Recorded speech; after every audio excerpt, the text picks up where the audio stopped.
दोस्तों, भारतीय टीम के कैप्टन शुभमन गिल ने दूसरे टेस्ट मुकाबले में जो बैटिंग की है, उस बैटिंग को देखकर पूरे भारत को मज़ा आ गया और खाली भारत को ही नहीं, पूरी दुनिया को मज़ा आ गया होगा। और ख़ासकर शुभमन गिल ने इंग्लैंड वालों को जो धोया है और 269 रन की जो पारी आई है, इस पारी के बाद कोई भी आलोचक ये नहीं बोलेगा कि सेना कंट्री में शुभमन गिल के रन नहीं आते, क्योंकि उन्होंने इंग्लैंड में जाते ही पहले मुकाबले में भी शानदार सेंचुरी लगाई थी और दूसरे मुकाबले की पहली पारी में उन्होंने डबल 100 ठोक दिया है। और ऐसा करने वाले वो एशिया के पहले कैप्टन बन गए हैं जिसने सेना कंट्री में जाकर दोहरा शतक लगाया है। और ख़ासकर अगर बात की जाए इस पारी की, तो इस पारी में कैप्टन शुभमन गिल इंग्लैंड के शानदार गेंदबाजी के सामने आपको 8 बार ही ऐसा हुआ होगा कि बीट होते हुए दिखाई दिए।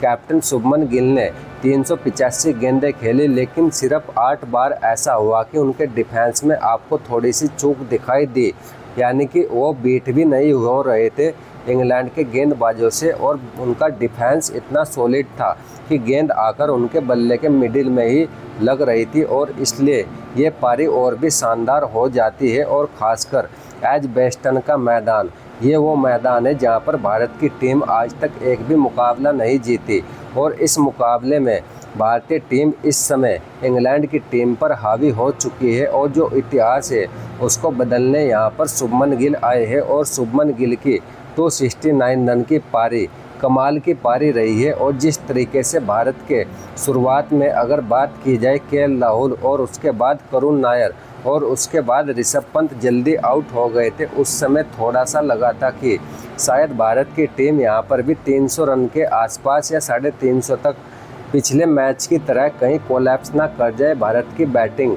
उस समय थोड़ा सा डर लगा था, लेकिन कैप्टन शुभमन गिल ने नीचे के बल्लेबाजों के साथ मिलकर, खासकर रविंद्र जडेजा के साथ मिलकर और उसके बाद वाशिंगटन सुंदर के साथ मिलकर जो पारी खेली है, वाकई में ये पारी देखकर और ये मैच देखकर दूसरे दिन का मज़ा आ गया। और दूसरा पूरा दिन कैप्टन शुभमन गिल के नाम रहा, और उन्होंने चारों दिशाओं में जो भगाया है इंग्लैंड के गेंदबाजों को। कमाल की पारी थी ये पारी। इस पारी की जितनी तारीफ की जाए उतनी कम होगी। वहीं विराट कोहली चौथे नंबर पर आपको खेलते हुए दिखाई देते थे इससे पहले, और उनसे पहले सचिन तेंदुलकर चौथे नंबर पर आपको खेलते हुए दिखाई देते थे। ऐसे में चौथे नंबर की जो पोजीशन है भारतीय टीम में, वो काफ़ी समय से उस खिलाड़ी को दी जाती है जो भारत का सबसे भरोसेमंद खिलाड़ी होता है। वहीं सचिन तेंदुलकर ने काफ़ी सालों उस भूमिका को निभाया, उसके बाद विराट कोहली ने काफ़ी लंबे समय तक उस भूमिका को निभाया। और अब ऐसे में विराट कोहली के रिटायरमेंट के बाद ये काफ़ी बड़ी चर्चा थी कि इस पोजीशन पर कौन सा खिलाड़ी खेलेगा जो भारतीय टीम की नैया पार कराए। अब कैप्टन शुभमन गिल ने वो जिम्मेदारी उठा ली है, और साथ में ही कैप्टनसी की भी जिम्मेदारी कैप्टन शुभमन गिल के ऊपर है, यानी कि उन्होंने विराट कोहली का रिप्लेसमेंट इससे अच्छा भारतीय टीम को मिल ही नहीं सकता था। जिस तरीके से इन्होंने 2 मैच में 2 शतक लगा दिए हैं इंग्लैंड में जाकर, और अब उनकी कैप्टनसी में भी निखार आने लगा है। जिस तरीके से 77 रन पर इंग्लैंड की टीम दूसरे दिन का खेल खत्म होने तक 3 विकेट खो चुकी है।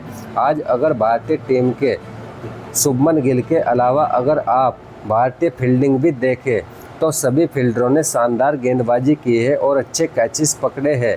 और फील्डिंग में शानदार कैचेस भारतीय फील्डर पकड़ते हुए आपको दिखाई दिए स्लिप में, यानी कि जो कमी थी भारतीय फील्डरों की पहले मुकाबले में, जिसकी वजह से भारतीय टीम मैच हारी थी, उस चीज़ पर भारतीय टीम यहां पर काफ़ी अच्छा काम करके आई है। और दूसरे दिन का खेल ख़त्म होने के बाद शुभमन गिल ने खुद भी बोला कि हमने फील्डिंग पर काफ़ी मेहनत की है, और पिछले मुकाबले में जिस तरीके से हमारे फील्डरों ने कैच छोड़े थे, उसी वजह से वो मैच हारे थे हम, नहीं तो वो मैच भी हम आराम से जीत सकते थे।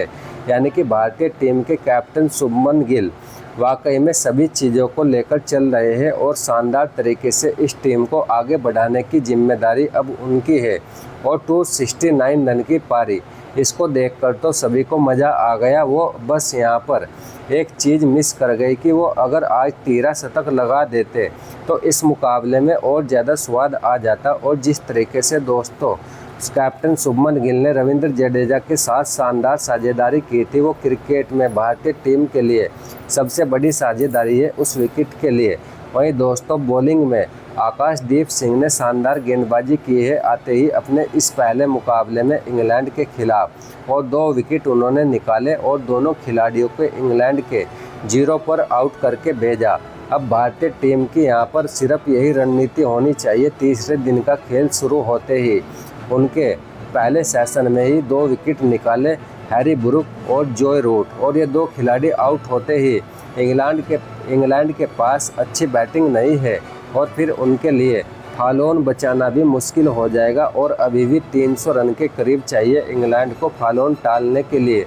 यानी कि भारतीय टीम ने जो 600 के करीब रन बनाए हैं, यानी कि 587 रन, इसका प्रेशर अलग ही होता है। चाहे आप बैटबॉल खेलो या कुछ भी खेलते हो, लेकिन जब आपके सामने बोर्ड पर 600 के करीब रन लग जाते हैं तो फिर आपकी बल्लेबाजी की भी हवा निकल जाती है, क्योंकि सामने वाली टीम के गेंदबाज भी आपके ऊपर चढ़कर हावी हो जाते हैं, क्योंकि उन्हें पता होता है हमारे पास बोर्ड पर इतने रन हैं। तो दोस्तों आपको क्या लगता है, क्या भारतीय टीम इस मैच को एक पारी और कुछ रनों से जीत सकता है?